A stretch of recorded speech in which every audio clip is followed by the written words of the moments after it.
सभी भक्तजनों को ओम साईं राम। आपका दिन मंगलमय हो। वो साईनाथ आपकी सभी इच्छाएं पूर्ण करे। आज का अध्याय प्रारंभ करते हैं। प्रारंभ करने से पहले ये कहना चाहती हूँ कि प्लीज़ अगर आपको मेरे द्वारा सुनाई साई सच्चरित को पसंद आती है तो कृपया लाइक एवं सब्सक्राइब करें। कथा को प्रारंभ करते हैं। पिछले अध्याय में वर्णित घटना के 9 वर्ष पश्चात अली मोहम्मद हिमान पंत से मिले और वह पिछली कथा निम्नलिखित रूप से सुनाई।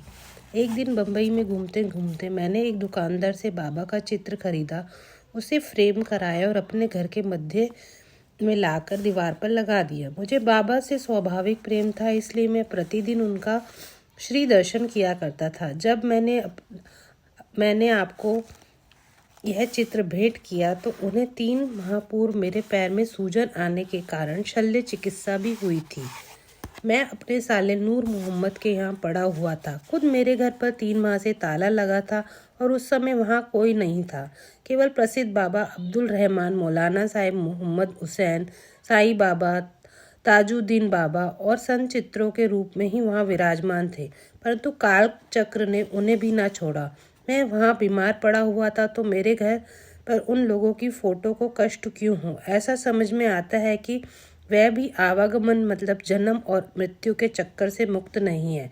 अन्य चित्रों की तो गति तो उनके भाग्यानुसार ही हुई, परंतु केवल श्री साईं बाबा का ही चित्र कैसे बच निकला, इसका रहस्य उद्घाटन अभी तक कोई नहीं कर सका। इसलिए श्री साईं बाबा की सर्वव्यापकता और उनकी असीम शक्ति का पता चलता है। कुछ वर्ष पूर्व मुझे मोहम्मद हुसैन थारिया टोपड़ के संत बाबा अब्दुल रहमान का चित्र प्राप्त हुआ, जिसे मैंने अपने साले नूर मोहम्मद पीर वही को दे दिया, जो गत वर्ष 8 वर्षों से उसकी मेज पर पड़ा हुआ था। एक दिन उसकी दृष्टि इस पर पड़ी, तब उसने उसे फोटोग्राफर के पास ले जाकर उसकी बड़ी कॉपी बनवाई और उस कॉपियाँ अपने कई रिश्तेदारों और मित्रों को वितरित की। उनमें से एक प्रति मुझे भी मिली, जिसे मैंने अपने घर की दीवार पर लगा रखा था। नूर मोहम्मद संत अब्दुल रहमान के शिष्य थे। जब संत अब्दुल रहमान साहिब का आम दरबार लगा हुआ था, तभी नूर मोहम्मद उन्हें उनकी वह फोटो भेंट करने हेतु उनके समक्ष उपस्थित हुए। फोटो को देखते ही अति क्रोधित होकर नूर मोहम्मद को मारने दौड़े और उन्हें बाहर निकाल दिया। तब उन्हें बड़ा दुख और निराशा हुई। फिर मैंने उन्हें विचार किया कि मैं इतना रुपया व्यर्थ ही खर्च किया, जिसका परिणाम अपने गुरु के क्रोध और अप्रसन्नता का कारण बना। उनके गुरु मूर्ति पूजा के विरुद्ध थे, इसलिए वे हाथ में फोटो लेकर अपोलो बंदर पहुंचे और एक नाव किराए पर लेकर 20 समुद्र में फोटो को विसर्जित कर दिया। नूर मोहम्मद ने अपने सब मित्रों और संबंधियों से भी प्रार्थना की कि सब फोटो वापस लिए। कुछ 6 फोटो थे और एक मछुए के हाथ से बांद्रा के निकट समुद्र में विसर्जित कर आए।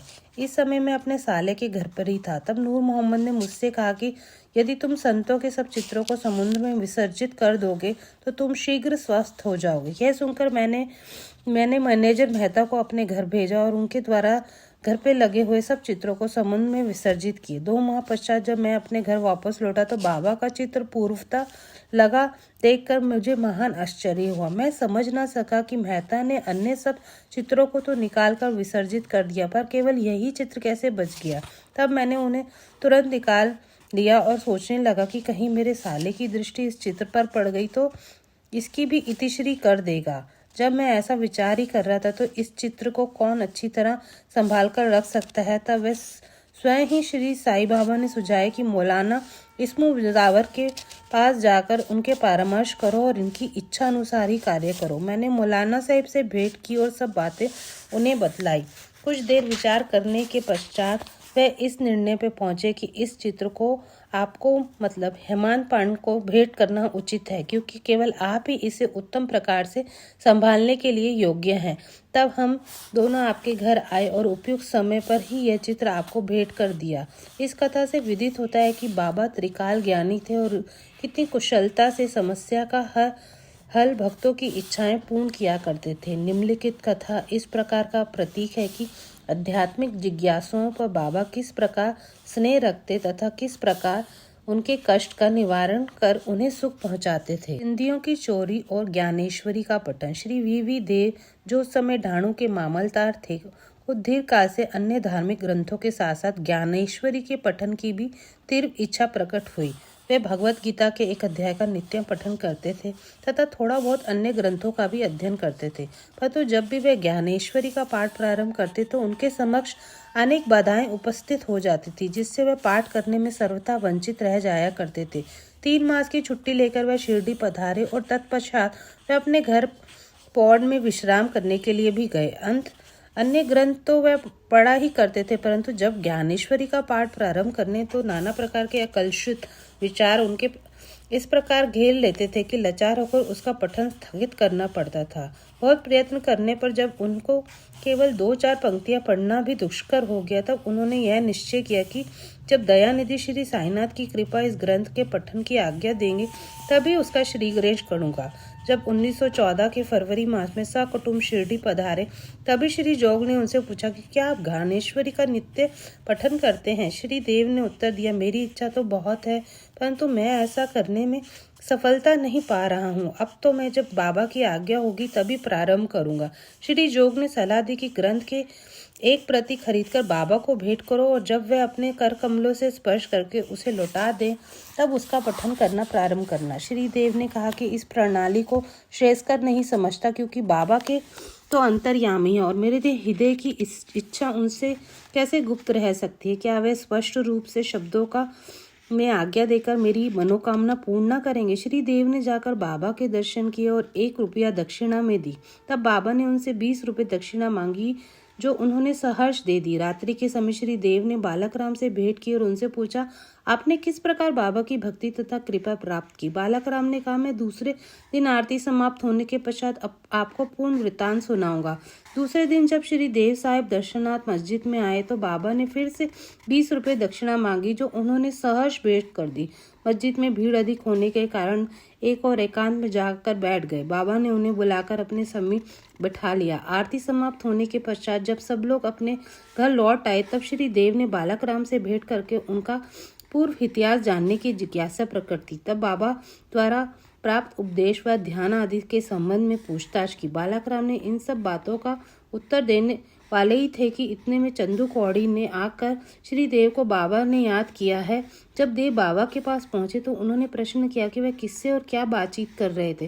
श्री देव ने उत्तर दिया कि वह बालक राम से उनकी कीर्ति का गुणगान श्रवण कर रहे थे। तब बाबा ने उनसे 25 रुपये दक्षिणा मांगी, जो उन्होंने सहर्ष दे दी। फिर बाबा उन्हें भीतर ले गए और आसन ग्रहण करने के पश्चात उन पर दोषारोपण करते हुए कहा कि मेरी अनुमति के बिना तुमने मेरी चिंदियों की चोरी की है। श्री देव ने उत्तर दिया, भगवान, जहाँ तक मुझे स्मरण है मैंने ऐसा कोई कार्य नहीं किया है। परंतु बाबा कहाँ मानने वाले थे। उन्होंने अच्छी तरह से ढूंढने को कहा। उन्होंने खोज की परंतु कहीं कुछ नहीं पाया। तब बाबा ने क्रोधित होकर कहा कि तुम्हारे अतिरिक्त यहाँ और कोई नहीं है, तुम ही चोर हो। तुम्हें बाल तो सफेद हो गए हैं और इतने वृद्ध होकर भी तुम यहाँ चोरी करने आए हो। इसका पश्चात बाबा अपने आपे से बाहर हो गए और उनकी आंखें क्रोध से लाल हो गई। वह बुरी तरह गालियां देने और डांटने लगे। देव शांतिपूर्वक सब कुछ सुनते रहे। वह मार पड़ने की भी कोई आशंका कर रहे थे तो 1 घंटे के पश्चात बाबा ने उनसे वाड़े को लौटने को कहा। वाड़े लौटकर उन्होंने जो कुछ कहा उसका पूर्ण विवरण जोग और बालक राम को सुनाया। दोपहर के पश्चात बाबा उनके साथ देव को भी बुलाया और कहने लगे कि शायद मेरे शब्दों में इस वृद्ध को पीड़ा पहुंचाई होगी। इन्होंने चोरी की और ये इसे स्वीकार नहीं करते हैं। उन्होंने देव से पुनः 12 रुपये दक्षिणा मांगी, जो उन्होंने एकत्र कर सहर्ष भेंट करते हुए उन्हें नमस्कार किया। तब बाबा देव से कहने लगे कि तुम आजकल क्या कर रहे हो। देव ने उत्तर दिया कि कुछ भी नहीं। तब बाबा ने कहा कि प्रतिदिन ज्ञानेश्वरी का पठन किया करो। जाओ वाड़े में बैठकर क्रमशः नित्य पठन करो और जो कुछ भी तुम पढ़ो उसका अर्थ दूसरों को प्रेम पूर्वक या भक्ति पूर्वक समझाओ। मैं तो तुम्हारे सुनहरे दुपट्टा भेंट करना चाहता हूँ, फिर तुम्हें दूसरों के समीप चिंदियों की आशा क्यों जाते हो। क्या तुम्हें यह शोभा देता है। पोथी पढ़ने की आज्ञा प्राप्त करने से देव अति प्रसन्न हुए। उन्होंने सोचा कि मुझे इच्छित वस्तु की प्राप्ति हो गई है, अंत में आनंद पूर्वक पोथी पढ़ सकूंगा। उन्होंने पुनः साष्टांग नमस्कार किया और कहा कि हे प्रभु, मैं आपकी शरण में आपका अबोध शिष्य हूँ, मुझे पाठ में सहायता कीजिए। अब मैं उन्हें चिंदियों का अर्थ स्पष्ट विदित हो गया है। उन्होंने बालक राम से जो पूछा कि वह चिंदी स्वरूप था, इस विषयों में बाबा को इस प्रकार का कार्य रुचिकर नहीं था, क्योंकि वह स्वयं प्रत्येक शंका का समाधान करने को सदैव तैयार रहते थे। दूसरों से निरर्थक पूछताछ करना वह अच्छा नहीं समझते थे। इसलिए उन्होंने डांटा और क्रोधित हुए कि देव इन शब्दों को बाबा का शुभ आशीर्वाद समझ तथा वह संतुष्ट होकर घर लौट आए। यह कथा यहीं समाप्त नहीं होती। अनुमति देने के पश्चात भी बाबा शांत नहीं बैठे तथा 1 वर्ष पश्चात श्री देव के समीप गए और उनसे प्रगति के विषय में पूछा। 2 अप्रैल सन 1914 में गुरुवार की सुबह बाबा ने स्वप्न में देव से पूछा कि क्या तुमने पोथी समझ में आई। जब देव ने स्वीकारात्मक उत्तर ना दिया तो बाबा बोले, अब तुम कब समझोगे। देव की आंखों से टप टप आंसुपात होने लगे और वह रोने लगे। मैं निश्चय पूर्वक कह रहा हूँ, हे भगवान, जब तक आपकी कृपा रूपी मेघ वृष्टि नहीं होगी तब तक उसका अर्थ समझना मेरे लिए संभव नहीं है, और यह पठन तो भाव रूपी है। तब बोले कि मेरे सामने मुझे पढ़कर सुनाओ, तुम पढ़ने में अधिक शीघ्रता किया करते हो। फिर पूछने पर उन्होंने अध्यात्म विषयक अंश पढ़ने को कहा। देव पोथी लाने और जब उन्होंने नेत्र खोले तो उनकी निद्रा भंग हो गई। अब पाठक स्वयं ही इस बात का अनुमान कर ले कि देव को इस स्वप्न के पश्चात कितना आनंद प्राप्त हुआ होगा।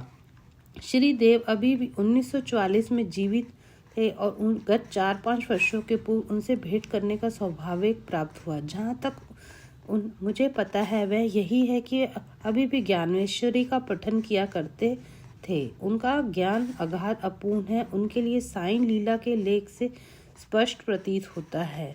ओम श्री गुरु सच्चिदानंद साईनाथ महाराज की जय।